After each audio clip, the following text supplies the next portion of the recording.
enregistrement et une fois que c'est prêt, tu me laisses 2 petites minutes histoire de... Tu règles la vidéo aussi ou pas? Ouais, on a la vidéo aussi, mais pour le moment, je la publie pas. Je te Ah, ok. demanderai si je la publie un jour. Je savais pas en fait. Ok. Non, mais Parce c'est le que logiciel qui le fait. faut prévenir. Ok. Il le fait de base. Genre Donc, podcast c'est audio. oui, oui, oui, oui, mais Ok. le logiciel le fait. Je sais même pas où il faut le désactiver. Mais ok. C'est pas grave, de toute façon, on s'en fout. C'est qu'un podcast. Hein. Pour le moment, j'ai jamais publié aucune vidéo, donc on va rien manquer. Ok. Donc du coup, laisse-moi une petite seconde, l'histoire que je loupe pas ma phrase d'intro, et puis on est parti, ok? Mhm. Aujourd'hui, on est en présence de Ophélie Duvillard. Tu vois? Si tu veux, on peut couper les caméras si ça te perturbe. Hein. Non, c'est pas ça qui me perturbe. C'est toujours la première phrase, une fois sur deux, il y a une couille. T'inquiète. J'ai un problème avec les prénoms en plus. Je fais aussi un podcast. Ouais, bah Ophélie ouais. Duvillard. Duvillard aussi. Ophélie Duvillard. Ok, très bien. Aujourd'hui, on est en présence de Ophélie Duvillard. Alors, premièrement, merci d'avoir accepté mon invitation. Merci à toi pour l'invitation surtout. Du coup, Ophélie, si tu devais résumer ton parcours en 2-3 phrases, comment tu te présenterais? Alors bonjour à tous, j'ai 25 ans depuis une semaine, ça fait bizarre, j'ai l'impression de grandir. Je suis influenceuse et entrepreneur, donc influenceuse depuis maintenant 5 ans, j'en vis depuis 5 ans. J'ai été mannequin et désormais je suis très entrepreneur, c'est-à-dire que j'ai aussi un podcast qui s'appelle Game Changer et j'ai lancé un premier club qui s'appelle le Hidden Club qui permet aux personnes de progresser personnellement et professionnellement à travers une communauté privée. Donc c'est un club payant. Je lance bientôt un deuxième club sur l'astrologie. Et je sors bientôt une plateforme qui aidera tous les créateurs, influenceurs, experts, coachs à créer leur propre club privé et payant. Stylé. Du coup, est-ce qu'on peut revenir un petit peu sur ta carrière d'influenceuse, on va dire? Comment tu t'es lancée là-dedans? Comment c'est venu? Ça fait 10 ans que je suis sur les réseaux sociaux maintenant. J'étais absolument fan des réseaux sociaux. J'adorais partager. J'étais une des premières à être sur Snapchat, Instagram, alors qu'il y avait personne encore. En fait, j'ai pas cherché à être influenceuse. C'est venu vraiment tout seul. Plus le mannequinat a aidé parce qu'on me voyait dans pas mal de pubs, etc.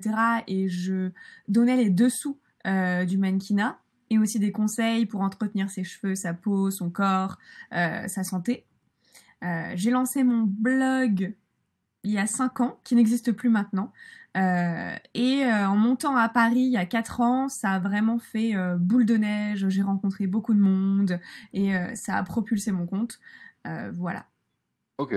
J'ai une question par rapport à ton podcast. Pourquoi ton blog, pardon. Pourquoi tu l'as arrêté? Parce qu'on peut pas tout faire. Il faut prioriser et fermer des portes quand on en ouvre d'autres pour essayer de se concentrer quand même si je fais énormément de choses. Si je gardais le blog, plus le podcast, plus YouTube, ça faisait quand même beaucoup. Et donc je préférais aller vers ce que je préfère faire et qui est plus la vidéo et l'audio. D'accord, ouais. C'était un blog que t'étais arrivé à monétiser? Oui, j'avais des sponsors sur le blog et aussi sur Instagram. D'accord, ouais. Une question par rapport à ça, c'était en ton nom propre ou t'avais un vrai nom de marque dessus? Mon nom propre. D'accord, ouais. C'est ma question d'après, ça allait être, mais pourquoi tu l'as pas revendu? Mais du coup, si c'est ton nom propre, effectivement, c'est très difficile. Oui, et puis je préférais passer une énergie ailleurs dans un autre projet que passer une énergie à essayer de le revendre. Oui, clairement, je comprends. Du coup, on est passé sur tes débuts d'influenceuse. Là, actuellement, c'est quoi les chiffres un peu sur tes réseaux, on va dire? Qu'est-ce qu'on peut dire quand tu es influenceuse? C'est quoi? En tout, si on compte toutes les plateformes, j'ai à peu près 100 000 abonnés. La majorité sont sur Instagram avec 65 000. Et après, je suis sur TikTok, podcast, YouTube, Twitter aussi. J'ai presque 10 000 abonnés sur Twitter. Je ne sais pas comment d'ailleurs. Mais voilà. Ça fait de l'écho entre les plateformes, probablement. Oui et non, parce que sur Twitter, c'est très très très entrepreneurial, mais très start-up. D'accord, ouais. Mais d'ailleurs, on va revenir un peu sur le côté entrepreneur. C'est à partir de quel moment tu t'es considérée comme un entrepreneur et en plus d'être une influenceuse? Dès le début, parce qu'en fait, depuis que je suis petite, je veux être entrepreneur. Mais euh, je me voyais pas. Le mot entrepreneur n'existait pas vraiment. C'était plus femme d'entreprise, chef d'entreprise. Quand on jouait avec mes amis quand on était petite, j'étais la chef d'entreprise. D'accord, ouais. OK. Donc du coup, un petit peu sur tes projets que tu as lancés, donc tu m'as parlé du Hidden Club. Ouais, Ça fait hidden. Hidden Club. Ouais, j'ai pas une très bonne prononciation anglaise, qu'on se le dise. Mais du coup, ça fait combien de temps que tu l'as lancé? J'ai lancé en janvier 2020. OK, Fin janvier. c'est tout neuf. C'est tout neuf, mais ça passe vite. Et ça se construit vite. Elle t'est venue un peu comment l'idée de ce club? Alors, pour être tout à fait honnête, ça fait 1 an que je vois une tendance arriver sur Twitter de clubs privés, de membership, des créateurs qui, par exemple, font payer les abonnés pour être en amis proches en story, pour avoir du contenu exclusif. Mais quand j'en ai parlé à ma communauté il y a 1 an, je me suis pris un bad buzz total, raz-de-marée d'insultes et tous les haters sur Twitter y allaient très fort. Hein. Je me suis dit, ok, Toujours pas prêt. c'est pas encore le moment. Voilà. 1 an après, j'étais à une soirée avec un ami qui travaille chez Facebook et Instagram, qui me dit que ça cartonne en Inde et aux USA, c'est les WhatsApp privés. Parce que WhatsApp appartient à Facebook. Des influenceurs qui lancent des WhatsApp payants et privés. Et du coup, je me dis, what? Et on en discute, etc. Et le lendemain, j'ai l'idée de sortir un premier club beauté où je vais permettre aux membres de recevoir des produits gratuitement en échange de payer 10 € par mois pour être dedans. Et en fait, je fais des sponsorships avec les marques de beauté qui envoient les produits pour qu'on les teste et qu'on donne des reviews. Et moi, je partage les reviews en ligne. Donc là, on a eu plusieurs marques qui ont été intéressées. C'est super cool. Mais c'était un peu le syndrome de l'imposteur de faire payer quelque chose qui est autre que moi, en fait. Ouais, Et en fait, en lançant ce club, 2 jours après, j'ai tous mes abonnés qui m'ont dit mais fais la même chose pour l'entrepreneuriat et le développement personnel vu que c'est là où tu es forte et où tu nous apportes vraiment quelque chose. J'ai fait ah oui, vous êtes prêts à payer 10 € pour juste ça. Et en fait, ça a très très très vite croît. On dit comme ça. La croissance a été très forte que j'ai dû tripler le prix parce que je voulais pas faire plus de membres que 250. Donc du coup, pour réguler en fait l'entrée au club, j'ai dû vite augmenter le prix. d'accord, ouais. Je comprends. La limite, c'est pour toi, c'est pour pouvoir garder une certaine qualité de ce que tu diffuses dans le club, parce que je suppose que s'il y a trop de gens, ça devient... Une certaine qualité, une certaine privacy, une certaine confidentialité, proximité, pour aussi que tout le monde arrive à se connaître. Et il y a un truc qui s'appelle le reverse network effect. C'est-à-dire qu'au début, tu as le network effect qui est super cool, mais si t'es trop, bah, tout ce qui est super cool dans le Ouais, network effect te revient à la tête, c'est-à-dire trop de bruit, trop d'interactions qui servent à rien.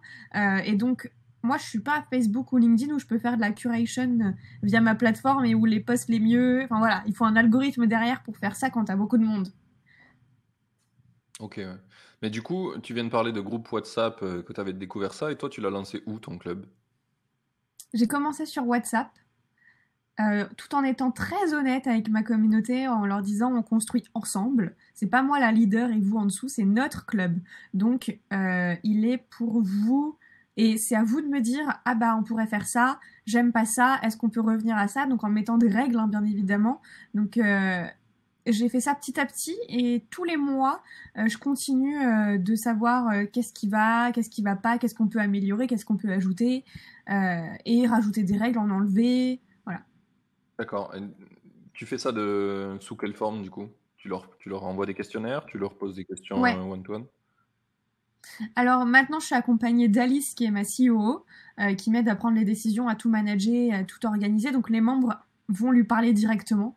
et pour lui donner des conseils, des choses qu'ils aiment, des choses comme ça. Et sinon, je fais un Typeform par mois qui change. D'accord, ouais. Ok. On va revenir un peu sur le côté revenu, on va dire, sur ce projet. T'en es où au niveau du revenu, au nombre d'utilisateurs, peut-être sur un chiffre que tu peux communiquer, que les gens se rendent compte? Alors, il y a 2 points que j'aimerais aborder dans le revenu. Le premier, c'est aujourd'hui, pour pricer, au début, j'avais mis à 10 euros. Il faut savoir que quand on fait payer 10 euros, on touche à peu près 4 euros Oui. en net. Et ça, les gens s'en rendent pas du tout compte. Ils pensent qu'ils donnent 10 euros à... Oui, oui. Voilà. Là, on parle alors qu'en vrai... en général à des entrepreneurs qui savent la galère que c'est de gagner des sous. Ouais. Mais C'est bien de le voilà, dire, et ouais. donc pour pricer, il faut bien se dire que au moins 50%, parce que tu as la TVA, les charges, au moins 50% ne te reviendront pas. Donc pour pricer, il faut que tu arrives à pricer assez haut pour que tu tiennes dans la longueur. Et ouais, sinon. Et donc c'est pour ça que j'ai vite triplé le prix en fait. Parce que je me suis dit que ça allait trop vite et en fait j'ai réfléchi après. Donc voilà. Mais je me suis lancée vite. Hein. Et Il aujourd'hui vaut j'ai mieux faire ça 200... que postpone, attendre de faire un choix. Ouais. Exactement. Exactement. Et aujourd'hui, j'ai 210 membres environ qui payent entre 10 et 30 parce que j'ai les early members qui payent toujours 10 et les nouveaux membres qui payent 30 Ok. par mois. Donc ça fait un 3 000 euros brut. Euh, Un 1 002 net à peu près. ouais, ok. Ça par mois, hein, on est d'accord. Hein. Ouais, un 1 002 net et encore, je paye des applis à droite à gauche pour investir dans le club. En fait, donc si on revient en net, on revient à peu près à 1 000 euros, je pense. Oui, oui, bah, de toute façon, à partir du moment où tu es une entreprise, tu as forcément des frais qui vont avec. Il y a plein de trucs. Tu as un comptable, tu as la personne avec qui Exactement. tu bosses. Enfin, des fois, c'est tout s'en va, tu sais, tout l'argent rentre et puis tout ressort En partout. fait, si je te dis ça, c'est parce que les gens ont trop peur de pricer cher. Ouais. Ah, mais Et donc, du coup, je veux leur dire ne pricez pas cher parce que après vous allez regretter et que ça va être super dur d'augmenter. Et voilà, donc faut pas et avoir peur. d'ailleurs, ça, c'est un point intéressant. Pourquoi t'as pas augmenté les gens qui avaient eu le prix initial? Parce que éthiquement, ça se faisait pas vu que j'augmentais pas les valeurs du club. Les valeurs, En fait, tu peux, ce à quoi ils peuvent accéder, c'est ça? ouais, Ok, ouais. tu peux augmenter les prix quand tu rajoutes quelque chose. Mais quand c'est le même produit, que tu offres la même valeur, je trouve qu'il n'y a pas de raison d'augmenter un prix, sauf si c'est vraiment au début le prix early member et après, pour les nouveaux Ouais, membres, voilà, c'est tant. Mais même là, je me vois pas augmenter les nouveaux membres, en fait. Parce qu'il n'y aurait pas de logique, vu que je n'ajoute pas quelque chose. C'est pour ça que je crée d'autres clubs. d'accord. Ouais. Bah, je te pose cette question parce que c'est un sujet qui revient souvent quand tu es indépendant, le prix, et c'est pour ça qu'on en parle.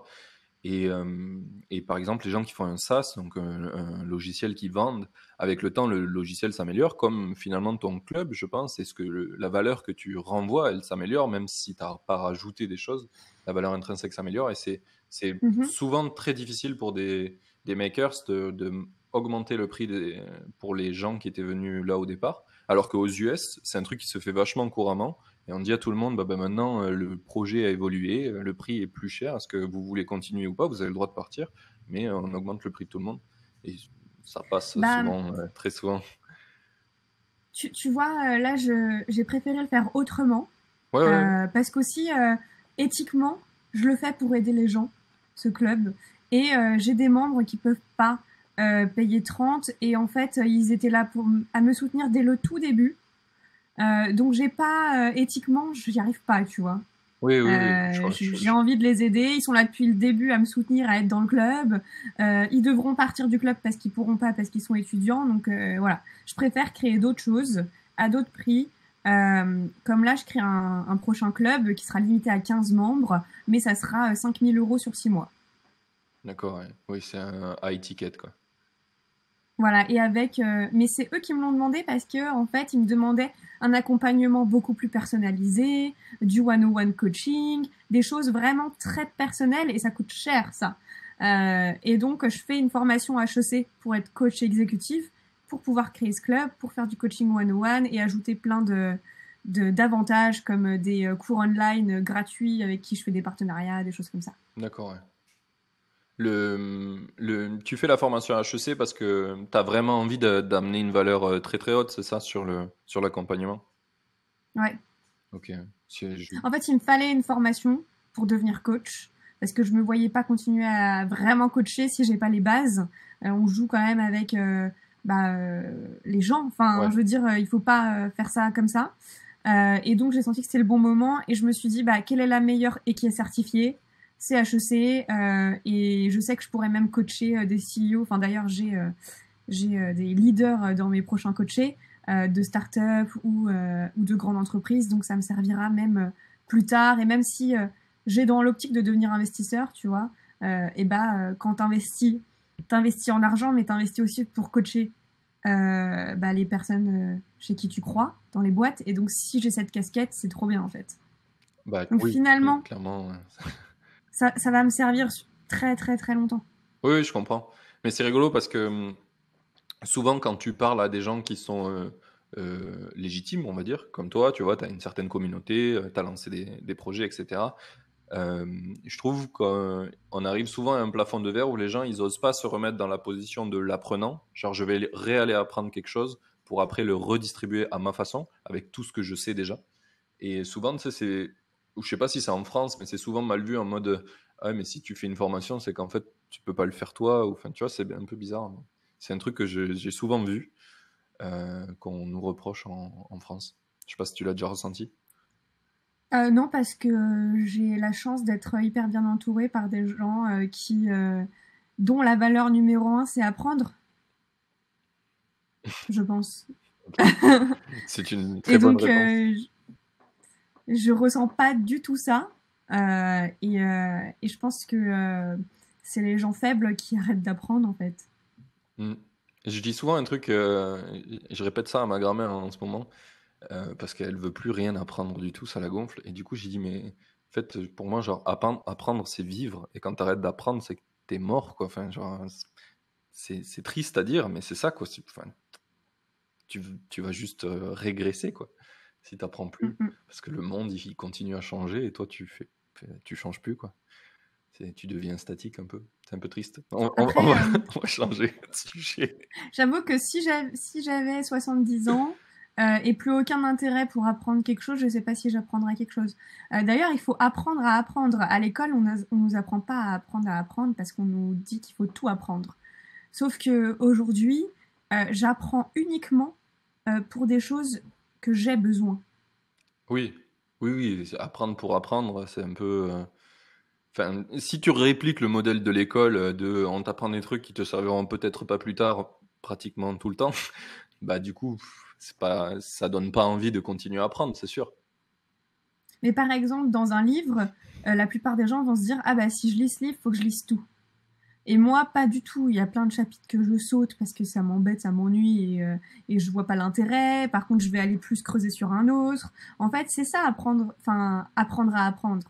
C'est prendre vraiment que ce que tu as besoin à ce moment-là. Et donc là, j'apprends sur les communautés. Tu vois, j'ai un livre Buzzing Communities parce que j'ai besoin d'apprendre là-dessus en ce moment. Mais c'est excitant et ça me drive. Alors que si j'ai 70 ans et je sais pas pourquoi j'ai besoin d'apprendre, je sais pas si je continuerai à apprendre. Oui, oui, clairement, clairement. Mais après, là, pour l'histoire de ma grand-mère, c'est vraiment un refus de, genre, elle a plus envie de s'intéresser au truc, alors qu'elle sait que ça pourrait être cool, tu vois. C'est Ouais, genre, ouais. elle veut pas utiliser un ordinateur. Mais des fois, elle me demande des trucs, genre, et ça, c'est quoi? Ou je dis, bah, regarde sur Internet, tu auras la réponse. Et elle veut pas, tu sais, elle dit, bah non, je vais pas y aller. Je fais, mais tu me poses la question, enfin, tu vois, t'as le besoin. Juste réponse-y, quoi, c'est simple. Enfin, bon. C'est rigolo. Mais j'aimerais revenir sur le côté un peu écosystème que tu parlais tout à l'heure, le fait d'être bien entouré. C'est un truc que j'ai entendu dans un podcast il n'y a pas longtemps là, de David Laroche, tu dois connaître sûrement, où il parle de ça. Et j'aimerais savoir un petit peu comment tu t'es construit cet écosystème qui, qui fait une résonance, un bon écho à ce que tu fais actuellement. Comment tu as fait ça? Alors, je pense qu'il y a une part de chance. parce que j'ai beaucoup de chance et une facilité incroyable à me créer un réseau depuis que je suis petite. C'est vraiment incroyable. Mais c'est vraiment en catchant les gens sur Internet, en fait, que j'ai pu me créer ce réseau-là, en étant ouvert. Et j'ai toujours eu besoin de diversifier les gens avec qui je suis. Donc, j'ai pas un groupe d'amis et je reste fermée. Et d'ailleurs, quand j'étais au lycée ou après, je me rappelle dans des soirées à Megève, mon groupe d'amis restait hyper fermé et s'ouvrait pas aux gens autour d'eux. Et moi, j'étais celle qui parlait à tout le monde alors que je connaissais personne. Et j'étais hyper ouverte, souriante. Et puis, du coup, je rencontrais des gens incroyables. Donc, je pense que c'est aussi un mindset à avoir, d'être ouvert et d'oser parler aux gens. Par exemple, dans mon Hidden Club, on a mis un challenge en place. C'est que pendant un mois, il fallait parler à quelqu'un sur Twitter ou Instagram et lui envoyer un message. Et ça a fait des rencontres incroyables, en fait. C'est pour les habituer à le faire tout le temps. Ouais, c'est Et un donc, super c'est ce challenge. que j'ai... Comment? Je dis c'est un super challenge ça parce que c'est vraiment un truc qu'on fait pas naturellement. Je sais pas si c'est culturel ou quoi, mais enfin clairement, comment on s'est contacté sur Twitter, c'est juste ça quoi. Tu m'as envoyé un message pour me poser une question et du coup je t'ai dit direct, je t'ai répondu direct et je t'ai relancé sur ce que moi j'avais comme intérêt avec toi peut-être, etc. quoi. Et je me suis intéressé à ton profil, etc. Mais c'est vrai que Oui, en fait, faut pas avoir peur, parce qu'au pire, il se passe rien. Par contre, il faut être conscient que le temps des autres a une valeur. Donc, quand on contacte quelqu'un, il faut vraiment être direct et pas faire des tonnes de messages hyper longs. Et voilà, qu'est-ce qu'on y gagne? Qu'est-ce que la personne on a à lui apporter en fait, ou qu'est-ce qu'on lui demande comme question? Et vous pouvez aussi juste faire des compliments, hein. Mais quand vous faites un compliment, dites pas juste ah t'es génial. Dites pourquoi en fait. ouais. Oui, bah oui, ça sert à rien de faire un truc générique. C'est comme la lettre de motivation pas personnalisée, quoi. Si c'est pour faire C'est ça, ça. le fais pas. Faut personnaliser Donc un prenez minimum. juste le temps de dire pourquoi la personne est géniale, pourquoi vous l'adorez. Et franchement, ce genre de message, ça fait hyper plaisir. Et après, ça peut lier même des amitiés ou des choses comme ça. Moi, par exemple, quand j'écoute un podcast et que j'adore euh, la personne interviewée, bon, je vais le poster en story et je vais lui écrire un message en privé. Bien, on met au défi tous les gens qui écoutent ce podcast de le faire. Vas-y, Bon, mes DM sont ouverts. allez, on envoie ça en masse à Ophélie. C'est rigolo, tu viens de me faire penser un petit peu au... Du coup, moi je construis des produits, des SaaS, etc. On reviendra tout à l'heure au Hidden Club, comment il fonctionne et ce que tu vas... Enfin, le fait que tu vas en faire un vrai produit à part. Mais donc du coup, j'ai un produit, j'essaie de faire venir des gens dessus. Et du coup, le meilleur technique, c'est souvent les emails. En tout cas, on te dit souvent que l'or d'Internet, c'est les emails. Il faut avoir les emails des gens, les contacter. Et du coup, j'avais des bases d'emails où je pouvais contacter des gens. Et j'ai remarqué qu'en fait, ce que tu disais tout à l'heure, même Monsieur Tout le Monde, si tu commences l'email par lui dire bonjour Patrick, et après tu commences à donner de la valeur dans ce que tu veux donner dans l'email, ben genre il y a personne qui le lit. Alors que si direct tu dis au mec un truc qui l'intéresse et après tu lui dis bonjour, ben c'est vachement mieux quoi. Ou t'es même pas obligé de dire bonjour, hein. Tout le monde se dit bonjour tout le temps, ça fait perdre du temps, on s'en fout. Ah ouais, moi je m'en fous. Oui, d'ailleurs, c'est exactement ce qui s'est passé sur Twitter. Et j'ai trouvé ça génial parce que tu es direct allé au truc intéressant.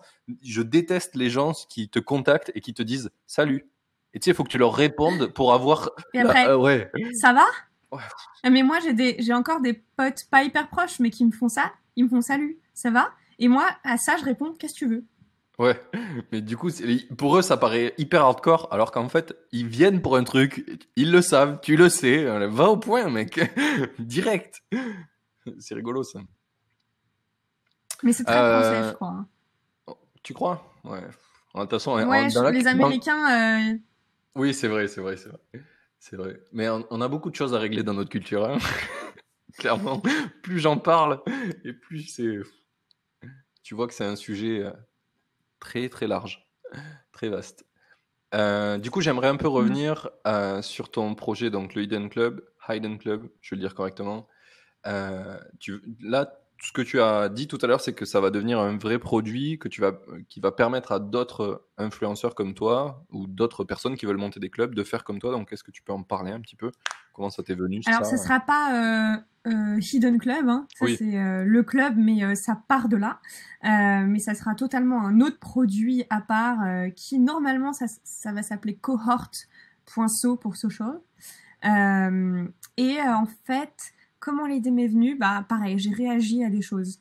C'est-à-dire que beaucoup de monde, après m'avoir vu créer ce club, m'a dit comment t'as fait? Est-ce que tu peux m'aider à le setup? Comment t'as fait pour mettre les paiements en place? En fait, c'était surtout de base pour faire les paiements. Parce que j'ai mis 2 semaines à essayer de comprendre, à m'arracher les cheveux pour mettre un abonnement mensuel. Enfin, très compliqué. Et c'est d'ailleurs pas du tout parfait parce que là, je bootstrap pas mal et je fais pas mal de choses à la main, des abonnements, etc. Donc c'est long. tu utilises quoi pour faire les abonnements? Pour faire les abonnements, c'est Wix et avec Stripe et deux D'accord. trois bouts de ficelle, Airtable, Zapier, enfin voilà, le vrai bootstrap qu'on aime bien. Euh, C'est stylé que tu aies fait tout toi-même comme ça, là.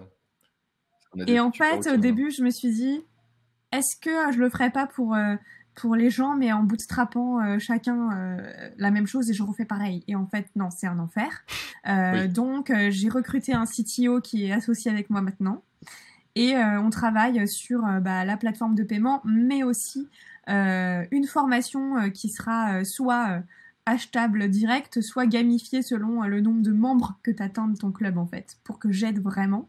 Plus mon accompagnement personnalisé, plus un Slack de créateurs pour s'aider avec les tips, etc. Le chat qui sera parfait, parce qu'aujourd'hui, j'utilise Slack et WhatsApp plus Facebook, plus en fait j'utilise plein de trucs parce qu'il n'y a rien qui correspond parfaitement. Ouais.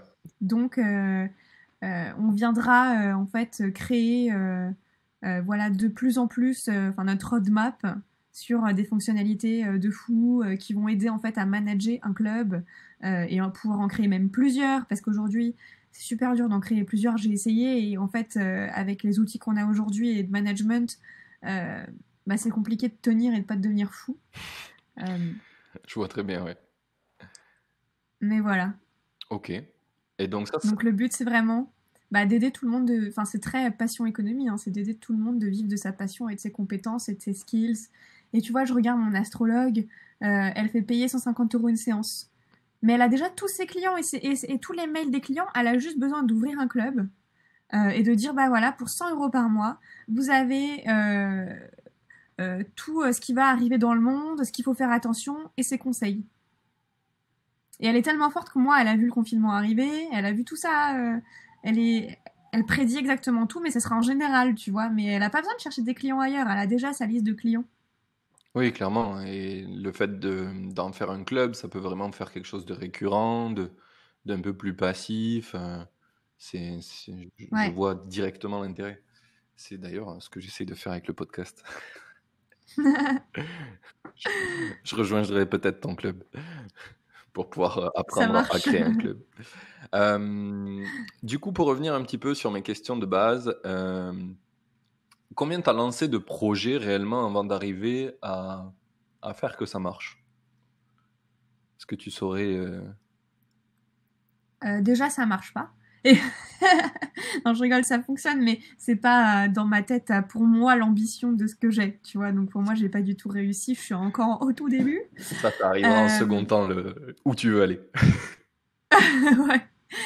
Euh, alors, faut définir projet, hein, parce que des projets, j'en fais depuis très longtemps. Euh,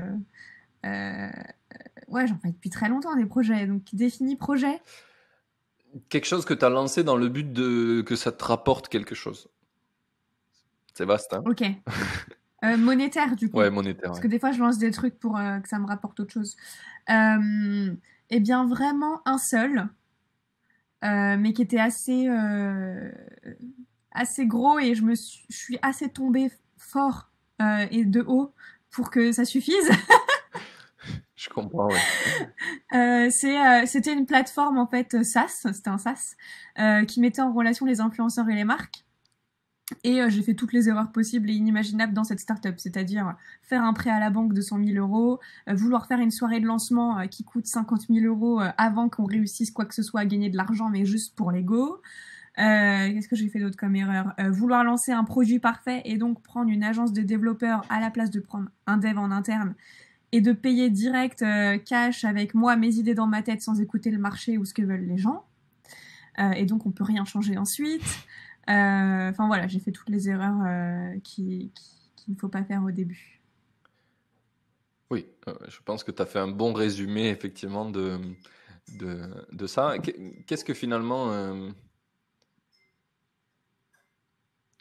difficile à poser cette question parce que finalement on en a déjà parlé.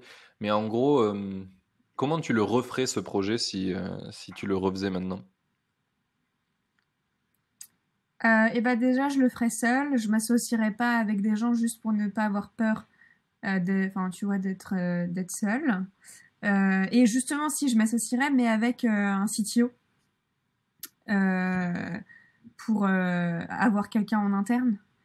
Parce que là, Mais avant d'être avec, ouais. je testerais le marché en bootstrapant. Oui, en faisant ce que tu as fait avec le Hidden Club où tu fais tout toi-même, quoi. Ouais, tu vois, le fake it until you make it où tu fais un site avec rechercher les influenceurs parfaits, mais en fait, c'est toi derrière à la main qui est l'algorithme. Et du coup, les gens payent et c'est comme ça que tu testes ce qu'ils veulent. Et si ça marche ou pas, s'il y a de la demande. Et dès que tu commences à vraiment croître et que tu peux plus le faire à la main, et ben, c'est que tu as l'argent pour Ouais, pouvoir dev le produit. pour le développer. Puis ce qui est bien aussi, c'est que tu as la roadmap finalement qui est claire. Tous les pains que tu as sur le chemin, tu te Ouais, dis, bah, ça c'est une feature, ça c'est une feature, ça c'est une feature. Il n'y a rien à c'est inventer, quoi. ça. Ouais, ça c'est génial quand ça t'arrive. J'avais eu ça Et dans... tu vois, finalement, le marché français, ils veulent payer cher et faire rien. Donc, ils veulent des agences. Oui, d'accord. Donc pas de produit, effectivement. C'est pas du tout une SaaS. Aussi, celle qui fonctionne bien, mais il faut être très très fort en dev. C'est les statistiques très poussées sur plein de trucs. Mais en fait, Instagram change ses KPI tout le temps. Ouais. Enfin, ses API, pardon. Donc, c'est super chiant de réussir à être tout le temps à jour. Ah, tu prêches un convaincu là. J'ai voulu faire un outil de statistique sur LinkedIn et c'est pareil, ça change tous les 2 jours. Tout casse tout le temps. Les, Ouais. les, les seuls feedbacks que j'ai des utilisateurs, c'est ça marche pas. Oui, mais moi ça marche. Oui, mais moi parce que j'ai un compte pas pareil, ça marche pas. Ouais. C'est épuisant. Je crois que je vais arrêter ce produit d'ailleurs tellement c'est c'est un enfer. Ok. Du coup, j'aimerais un peu parler de maintenant, c'est quoi tes objectifs avec tes projets actuels? Où c'est que tu veux les amener? Le Hidden Club, donc on a un peu parlé, tu veux atteindre les 250 utilisateurs, c'est ça? Ouais, après, pas obligé, tu vois, là, on est 210 et c'est très bien. Je veux juste qu'il reste dans la durée. D'accord. Oui. Dans la durée, c'est Le quoi? plus important pour moi. Ah oui, que tes utilisateurs restent dans la durée. T'aimerais avoir un churn de combien finalement? 1 an, 2 ans? Ouais, un churn d'un an, c'est pas mal. C'est pas mal. Tu considères quoi? Mais le mieux, Combien de- c'est un churn de pas du tout, tu vois. Mais est-ce que pas du tout, ça serait que tu rates pas un peu ta mission finalement? Puisque ça veut dire qu'ils auraient toujours besoin de toi? Ouais, À moins que tu fasses évoluer le club c'est une, avec eux et du coup, ça peut les accompagner toute leur vie. Ouais. bah, alors, c'est une super bonne question, ce que tu viens de poser. Après, pour moi, t'as jamais fini d'évoluer, de progresser et d'apprendre. Oui, Si tu me parles de coaching et qu'on a un pain point à regarder, tu vois, genre, je sais pas, apprendre à manager, oui, là, t'as 10 séances et si je réussis pas au bout des 10, je suis nulle. Parce que normalement, tu dois plus avoir besoin de moi. Mais parce que c'est sur un truc, à un moment T. Alors là, le Hidden Club, c'est vraiment très large pour tout le monde et pour progresser, apprendre, etc. C'est pour ça que le deuxième club, je le fais que sur 6 mois. ok. Ouais. Parce que pour moi, c'est 6 mois, 6 mois, 6 mois avec du coaching comme ça. Et puis, on est une communauté. En fait, c'est la communauté que t'as pas envie de quitter. Ah oui, en fait, ouais, je comprends. En fait, c'est un peu, je sais pas si tu connais, comment ça s'appelle? Remotive. Remotive, ils ont un Slack payant où c'est pareil, c'est une Mhm. communauté de gens qui bossent en remote et tout le monde s'entraide, ils provident du contenu dedans Mais du coup, Mhm. c'est quelque chose qui est voué à continuer. Remotive. Ouais, Remotive. C'est un Français qui fait ça. Il s'appelle Rodolphe Dutel. Et du coup, tu peux, enfin, normalement, il n'y a pas de churn, tu vois. Oui, oui, ou c'est des gens qui ont plus envie de travailler en remote, quoi, qui correspondent plus à ta Mhm. cible finalement. Donc c'est pas grave Ouais, voilà. si churn. Donc du coup, c'est de garder ce club dans la durée, parce que finalement, il évolue quand même pas mal. Donc c'est un challenge. Ma nouvelle startup cohort, euh, j'espère être à fond dedans. Et puis ça va demander beaucoup de travail, donc je me prépare. Plus HEC pour devenir coach, on verra bien où ça me mène. Et voilà. Ok, et le cohort, il est censé sortir quand? Normalement, c'était en septembre. D'accord. Un peu de retard, c'est ça? Ouais, je crois qu'on attend la validation d'Apple. Ah, vous sortez une app mobile du coup. Mhm. Et web, Eh oui, oui, bien sûr. Mais du coup, comme Slack. pour sortir, tu es obligé d'avoir tout qui est dispo, quoi. Je comprends. Et c'est quoi un peu le pricing auquel vous avez réfléchi pour cette app? Parle-nous-en un peu plus de quoi. Ça sera environ 30 ou 40, on sait pas encore, mais 30 ou 40 euros pour créer son club. Et après, c'est des paliers selon le nombre de membres que tu as dans ton club, mais en fait, c'est juste que c'est pas facile de créer un club, donc je veux pas que tout le monde pense que je peux le faire gratuitement parce que c'est facile. Et en plus, on va provide toutes les formations qui a un coût. Oui. Euh, on ne prend pas de commission. Sauf la commission Stripe, en fait. On est hyper Oui, flat, transparent. ouais. Voilà, il y a la commission Stripe, mais zéro commission jamais. Donc vous pouvez pricer 100 euros par mois par membre, on prendra zéro. D'accord. Et tu payes juste Parce que 30, enfin, entre 30 et 40 euros de frais d'entrée, pas récurrent, quoi.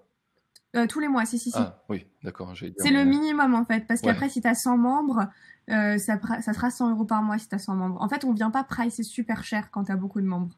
oui, Mais on vient pricer cher au début parce qu'il y a quand même une barrière à l'entrée. Il faut vraiment avoir l'envie de le faire. oui, c'est ça. Mais si tu veux vraiment le faire, tu l'as remboursé en très peu de temps, tu Yes, vois. je vois très bien. Plus les formations et moi qui serai là pour aider. Mon but, c'est d'aider tout le monde à monter son club et à que ça soit successful. Donc, du coup, si tu fais le pas de payer, c'est que tu vas être successful. C'est ça. Mais ça me fait penser un Et peu après, on... au business en ligne. En ce moment, il y a pas mal de formations sur les achats immobiliers, etc., qui font ça. Qui te disent, bah, c'est super Mm. cher, mais en fait, dans tous les cas, si tu le fais vraiment, c'est que Ouais, c'est un investissement. tu mets cet argent et dans les 6 prochains mois, tu te seras remboursé, quoi. C'est comme le Hidden Club aussi, c'est un investissement qui est censé te faire gagner de l'argent ou économiser au minimum. Et bah là, c'est pareil. Et après, on fera des features un peu comme Slack ou Airtable, tu vois, les features vraiment qui te changent la vie. Et ben, on la fera payer au nombre de membres. D'accord, ouais. Ah, au nombre de membres qui utilisent cette feature ou au nombre de membres juste dans le club? Ouais, on réfléchit à ça. D'accord, ouais. Oui. Ok. Ben, c'est déjà pas mal. Donc, attends, on a parlé du Hidden Club, de cohort,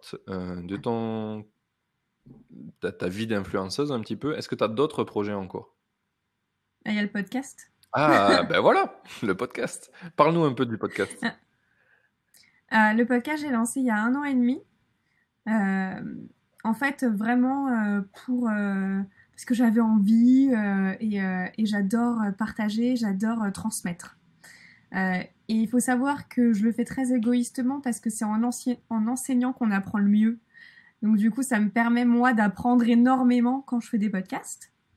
C'est tout récent, hein, ça fait que depuis 1 semaine qu'on a décidé de le monétiser avec mon agent. D'accord. Donc on a fait le deck et là c'est parti, on l'a envoyé à tous nos contacts pour enfin pousser plus loin l'étape du podcast. Comment tu comptes le monétiser? C'est quoi tes pistes? Ça, pour le coup, ça Alors j'avais m'intéresse. hésité. Ah ouais, j'avais hésité entre avoir un sponsor en début de podcast comme ça se fait partout Ouais, ou faire payer mes podcasts aux auditeurs. Parce que maintenant on peut aussi faire payer 5 euros par mois et tu as accès à des contenus exclusifs en podcast. ok, ouais. Notamment soit via Patreon, soit moi mon hébergeur de podcast le fait. Et aux States, c'est hyper courant, mais j'ai préféré que ça soit accessible à tout le monde et trouver un sponsor. C'est pas dit que je change dans quelques mois, quelques années, mais pour le moment, on teste comme ça. Et après, c'est classique, tu fais un deck, un pitch deck que tu envoies aux annonceurs. Moi, je veux pas passer via des agences ou des plateformes parce que j'ai le réseau qui me permet de passer outre. Mais si tu n'as zéro réseau et que tu sais pas qui contacter, tu peux passer via des agences ou des plateformes.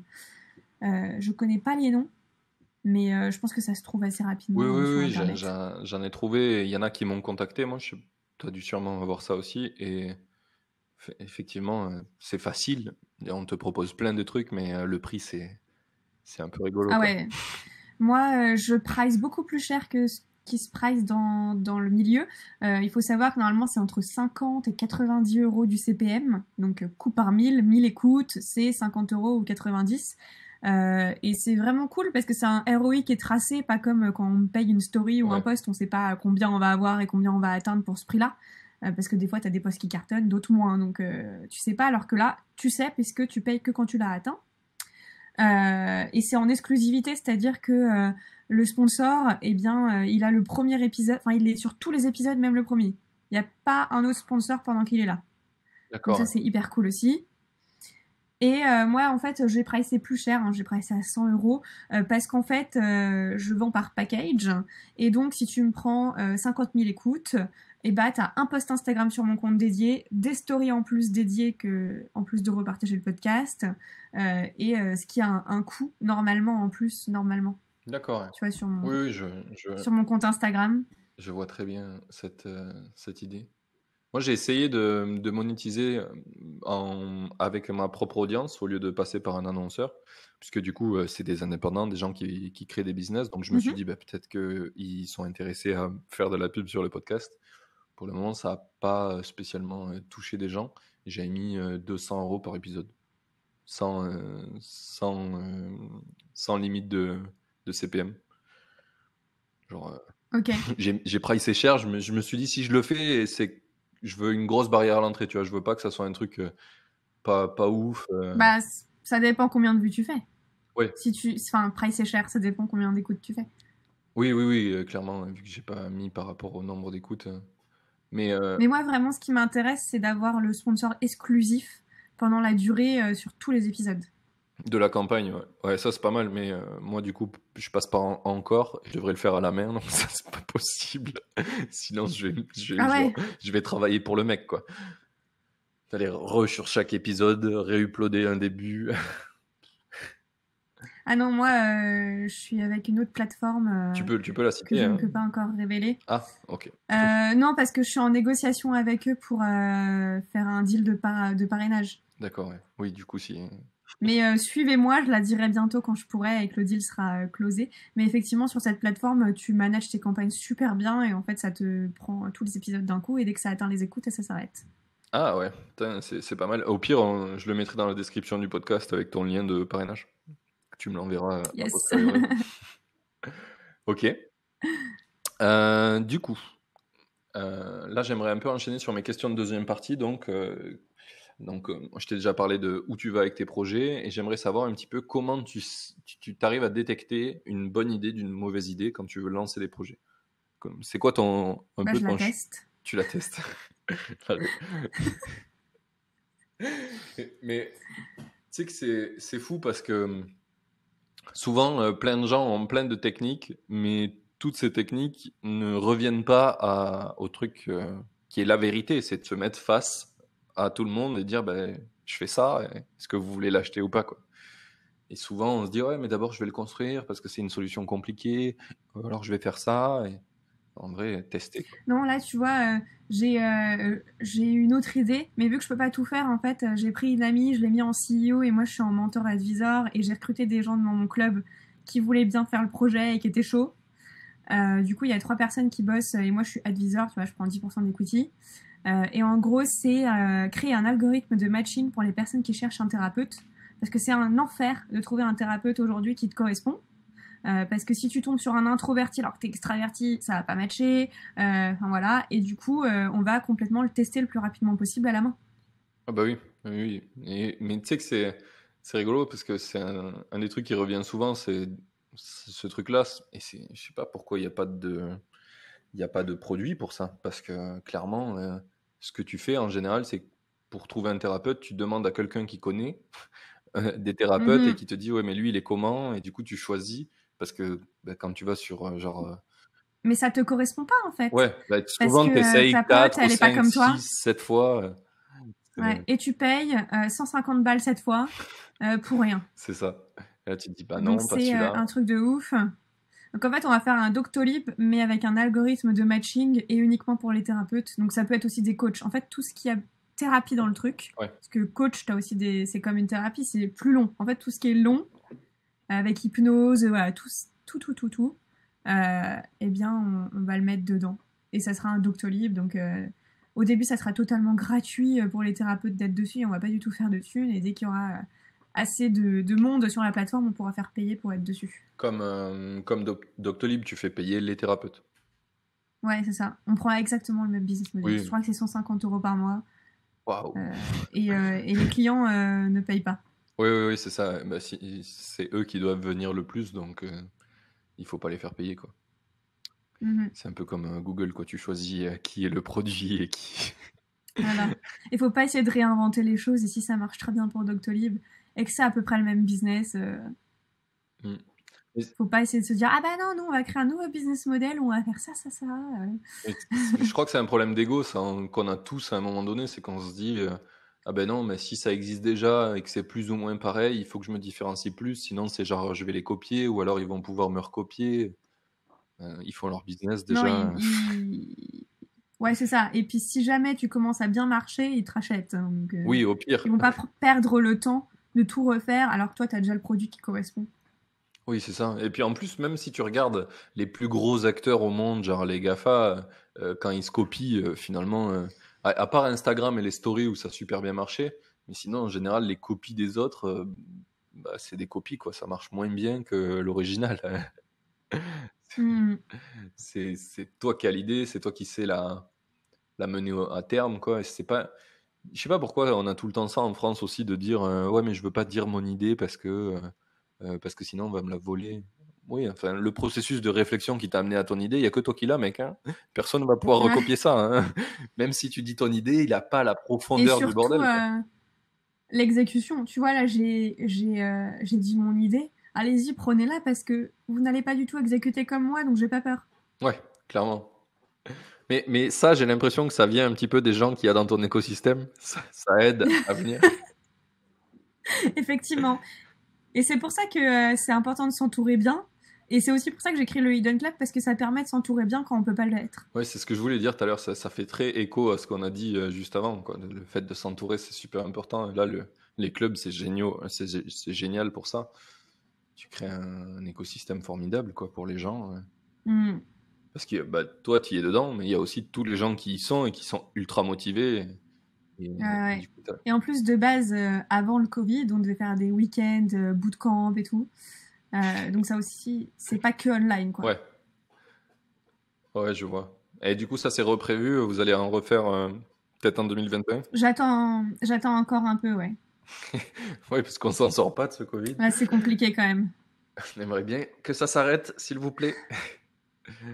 Ah, c'est fou, hein. Je pense qu'on a jamais personne aurait cru que ça aurait duré un an. C'est. Mhm.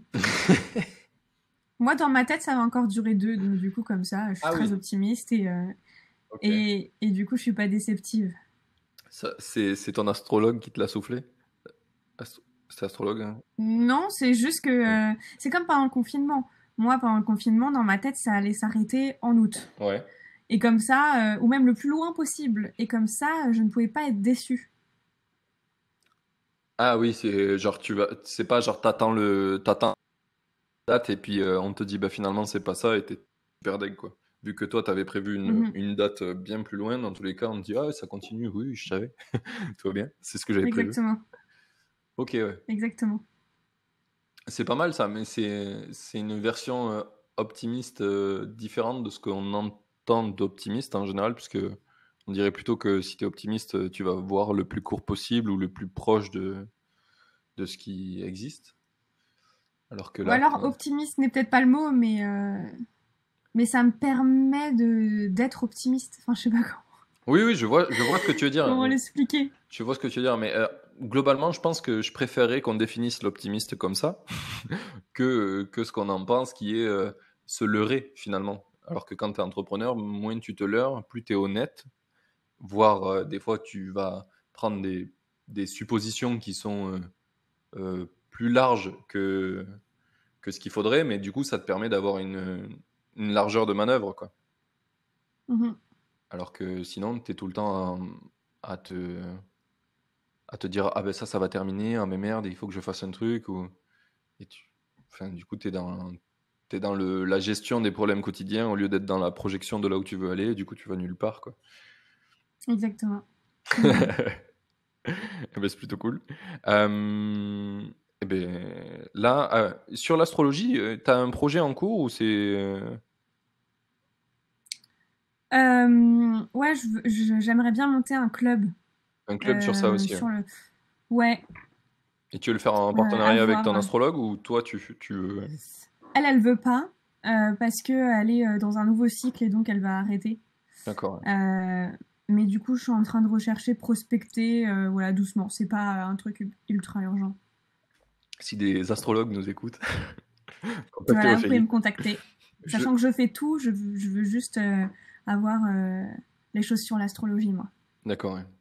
Ok, stylé. Eh bien, on est plutôt pas mal. Je pense qu'on a fait le tour de tous tes projets. On a été super efficace. Ouais, ouais, ouais. Ça change. Euh, Ah ouais? Ouais, ben des fois, on a tendance à s'étaler, tu sais, à se paraphraser parce que on aime bien parler de ça et du coup, on en fait des longues conversations alors que des fois, tu peux le faire super efficacement. Mais c'est cool aussi efficace. Ouais, c'est le but de tout ce que je fais. Enfin, de mes podcasts, de tout. Il, Je suis efficace partout. il dure combien de temps tes podcasts en général? Ça dépend. Quand je suis avec un invité, 1 heure et demie. D'accord. Ouais. Euh, et quand... parce que c'est pas moi qui parle, du coup, voilà. Et j'aime bien creuser un peu partout. Et quand c'est moi-même, entre 15 minutes et 45. D'accord, ouais. Parce que je fais aussi des podcasts seuls, en fait. Tu fais quoi? Tu fais un sur deux, t'alternes, ça dépend. Ça dépend quand j'ai des invités, mon emploi du temps. Voilà. D'accord. T'as sorti combien d'épisodes là? 63. Enfin, tu bastonnes. C'est un par semaine? Un peu. Ouais. Ok, ouais. Tu vois, la semaine dernière, j'ai dû partir en urgence en Allemagne mardi. Non, mercredi matin. J'avais pas du tout fait de podcast, j'avais prévu de le faire jeudi, enfin un enfer. Et du coup, j'ai fait un Storm, je sais pas si tu connais Storm, Ça me dit c'est un une truc. application de podcast en live qui est super cool. Et du coup, j'ai dit à ma communauté, bon bah à 13h, je serai sur Storm alors que c'était pas prévu. J'ai préparé un sujet vite fait. Et en fait, ils m'ont posé plein de questions, c'était sur construire une communauté, et puis ils peuvent poser des questions et moi je réponds.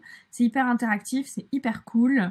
En plus, tu sais, ils peuvent fermer l'app quand ils écoutent. Enfin, elle est trop bien faite. Et après, j'enregistre, je monte un peu et j'ai posté ça vendredi. Ok, ouais. Je crois que j'avais vu Jean de la Rochebrochard qui faisait ça à un Ouais, moment pendant le Jean de confinement. la Roche-Brochard. Brochard, ouais. J'écorche tous les T'as du noms. mal avec les noms, hein. Mais, mais tu peux pas savoir à quel point c'est une maladie qui me hante. Où je me déteste pour ça parce que vraiment les gens ils ont une impression que je les respecte pas alors que c'est pas la volonté, tu vois. Mais je sais pas pourquoi. J'ai vu ça. Mais oui, oui, pendant le confinement, bah, c'est lui qui m'a mis dessus, en fait. D'accord, ouais. Euh, et d'ailleurs, j'ai un autre conseil à donner. C'est que moi, il y a un truc que j'adore faire. C'est que quand j'aime une app, mais qui me manque des features, j'écris au fondateur. Donc là, tu vois, je tweete depuis une semaine Notion en anglais pour avoir des features, pour qu'ils m'aident avec ça, comment on fait ça, ils devraient rajouter ça. Et en fait, de un, ça aide énormément les SaaS, les produits, les plateformes. Et de deux, ça vous permet d'avoir exactement ce que vous voulez dans votre produit, Bah ouais. au lieu d'aller le chercher ailleurs. Mais je crois que c'est encore une fois c'est un truc de français ça qu'on fait pas. On préfère râler et se dire c'est de la merde ce truc et partir que genre juste faire un feedback aux Mm-mm. gens qui vont te dire ah oui on n'y avait pas pensé bah viens on le fait c'est bon et le produit il est parfait pour toi quoi. Mais oui. Là, c'est ce que je fais avec mon host de podcast. J'ai vu des features trop bien sur d'autres hosts qui m'auraient pu me faire changer en fait. Et je me suis dit ah non, j'ai pas envie de les rajouter, donc j'envoie des mails et puis ils font les choses en fait. Ouais. J'aimerais bien que les gens sachent plus ça. Je vais prendre cette partie de ce que tu as dit et je vais la publier partout. C'est le produit que j'ai lancé Avec grand là, plaisir. sur LinkedIn. J'ai envoyé un email pour dire aux gens, genre, ça marche pas comme vous voulez, le logiciel, là, les stats LinkedIn. Voici le lien ici pour demander les features exactement que vous voulez. Il y a eu 3 clics sur 400 personnes qui ont Alors le reçu l'email problème et qui c'est l'ont que ouvert. déjà il faut pas demander les features parce que c'est compliqué. Et du coup, tu dis feature, je sais pas ce que c'est, comment tu pourrais faire pour mettre un bouton là, enfin, tu vois, en langage tech, tu comprends, mais sinon, tu comprends pas. Faut plus demander des besoins, des choses qui manquent, Ouais. des façons de faire. Oui, oui, clairement, je pense qu'il y a un problème sur le copywriting de mon email et je le Mm. referai. Mais, euh, mais il y a aussi quelque chose de culturel en France. En tout cas, je vois que les gens qui ont cliqué, c'était pas des Français, quoi. Parce que j'ai l'email en anglais et Mm. en français et ça a Et ouais, clairement mieux marché en effectivement. anglais. Ok. Mais du coup, on va passer à mes questions finales, là.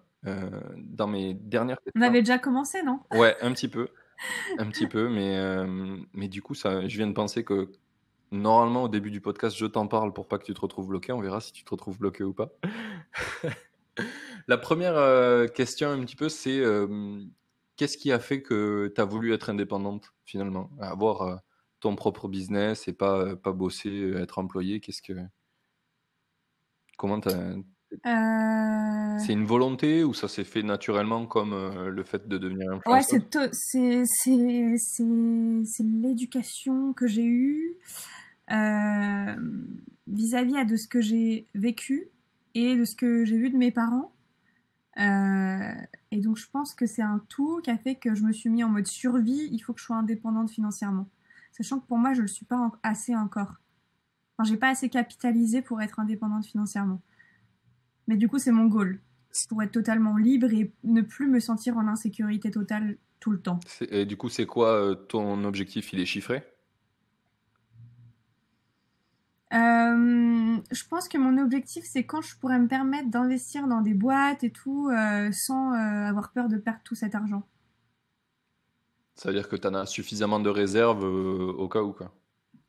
Ouais, ouais, je pense. J'ai pas de chiffre en tête en fait, mais je sais que là, je l'ai pas du tout atteint D'accord.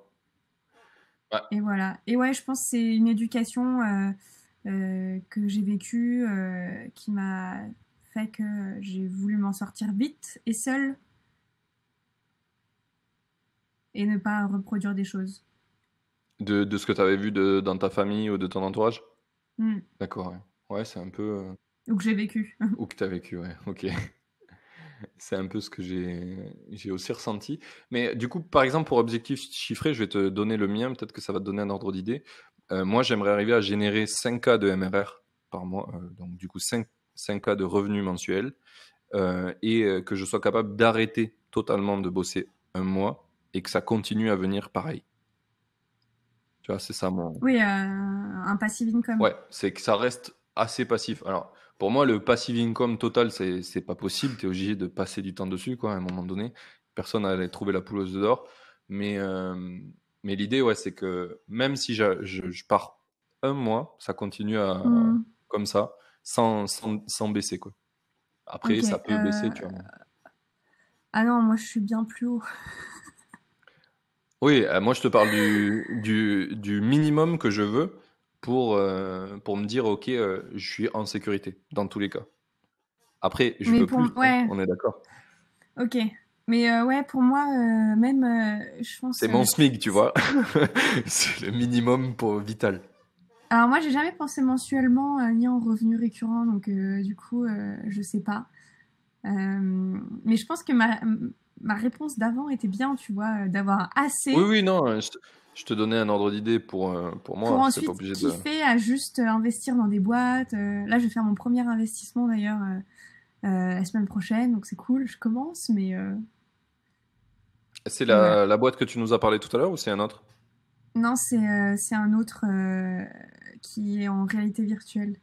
Mais je D'accord. sais pas si je peux en parler parce que c'est pas non plus open. Donc, Oui, tant que c'est pas signé ou tant que c'est pas... Enfin, c'est compliqué non, l'investissement. c'est plus la boîte. D'accord, Ça reste discret, je crois. Donc, ok. mais voilà. Ok. Bon, bah du coup, ma première question qui pourrait te bloquer, peut-être. Qu'est-ce que tu aurais aimé qu'on te dise avant que tu te lances? Euh, Avant que je me lance, bah toutes les erreurs que j'ai pu faire avant, mais en même temps non parce que je les regrette pas, sinon je serais pas là aujourd'hui, tu vois. Donc je changerais absolument rien. Donc j'aurais juste dit, vas-y, fonce, tu n'as rien à, tu vas faire que grandir même si c'est dur. Ouais, c'est plutôt efficace. Bah, c'est cool si tu vis sans regret. C'est stylé. Je pense que c'est une qualité de grands entrepreneurs. Ok. Qui est le prochain invité que je dois faire venir dans ce podcast selon toi? Alors attends, faut que ça soit hyper particulier pour toi. Tu peux me redire qui t'invite dans ton podcast exactement? Ben, des gens comme toi qui créent des business indépendants, qui en vivent et qui n'ont pas vocation à faire Facebook avec 6000 employés, quoi, qui vont plutôt rester sur des petites teams. Ok. Je réfléchis si c'est pas du tout. Bah, Garance Doré. Gar- Mais je pense qu'elle acceptera jamais, mais Pourquoi elle accepterait on pas? sait jamais. Parce que c'est une grande blogueuse, une grande influenceuse. Mais elle a créé Ben, c'est la deuxième influenceuse en France à créer un club privé. ah, ça pourrait être stylé. Si tu as un Mhm. contact, tu me lances une mise en contact, je suis sûr que ça marchera. Je n'ai pas le contact. Ah, bon, eh ben, je vais passer par Twitter. Mais tu sais qu'en vrai, j'ai un bon filon sur LinkedIn parce que il y a aucun influenceur qui sont trop suivis sur LinkedIn et souvent ils ont un compte et du coup, je donne un peu ma botte secrète, mais ça marche plutôt pas mal de les contacter par là, J'avoue. étonnamment. Ok, Mais ouais. moi, j'étais un peu les deux, hein, ce que tu as dit, qui n'ont pas vocation à faire un business comme Facebook, mais j'ai vocation à faire ça, donc. Bah, en tout cas, pour le moment, c'est pas le cas. Pour le moment, tu restes très indépendante, très. Ouais, ouais. Mais après, j'ai pas peur d'interviewer des gens qui, à un moment donné, vont faire le choix de plus rester juste indépendant et de faire une méga grosse boîte. C'est OK aussi, tu vois. Et, j'avais eu Maxime Berthelot qui a fait ça, justement. Et bon, l'enregistrement n'a pas marché. À l'époque, j'avais pas un aussi bon logiciel. Et Ah c'était. mince. Ouais, ouais. On devait le refaire, le podcast, mais il y a eu trop de changements dans sa vie pour qu'on le refasse tout de suite. Mais c'était un peu. Je trouvais le point intéressant aussi de voir.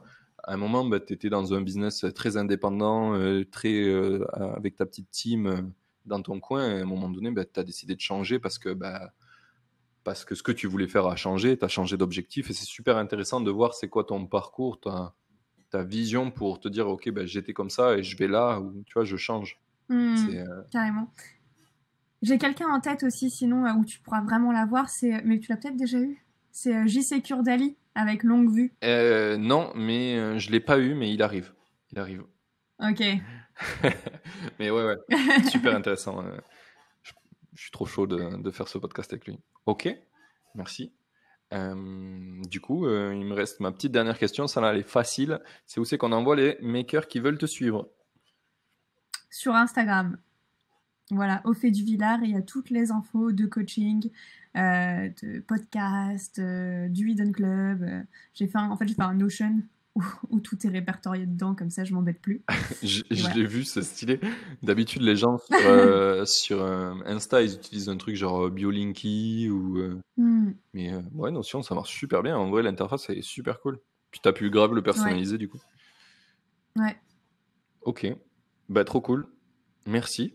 J'ai vraiment Bah apprécié merci. parler avec toi. J'espère que ça t'a plu. En tout cas, c'était super cool tes questions. Merci. Je te souhaite une bonne journée.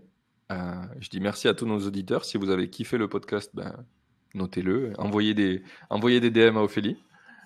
Et... Ouais, j'attends vos DM. J'allais le dire, tu m'as Ah, pardon. sorti les mots de la bouche. On refait. Ok. Ah oui, j'ai été actrice, donc je peux le refaire. J'attends vos DM. On n'a pas parlé de ça? Pourquoi? Parce que c'est pas le sujet du podcast. C'est vrai, c'est vrai, c'est vrai.